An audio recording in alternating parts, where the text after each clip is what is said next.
കൺമണി പിറവി വിശേഷം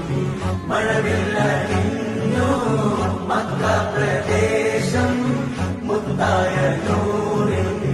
ഭൗമപ്രവേശം സല്ലല്ലാഹു അലൈഹി വസല്ലം സല്ലല്ലാഹു അലൈഹി വസല്ലം സല്ലല്ലാഹു അലൈഹി വസല്ലം സല്ലല്ലാഹു അലൈഹി വസല്ലം. സ്വർഗം താഴെ ഇറങ്ങി ആകാശങ്ങളൊരുങ്ങി ആമിന ബീവിക്കോമൽ പൂമോൻ പുഞ്ചിരി തൂകി അസ്തമയാക്കം പോലെ തങ്കക്കവിള തിളങ്ങി മുസ്തഫ യാസീൻ ഭൂവിൽ ജന്മാനന്ദം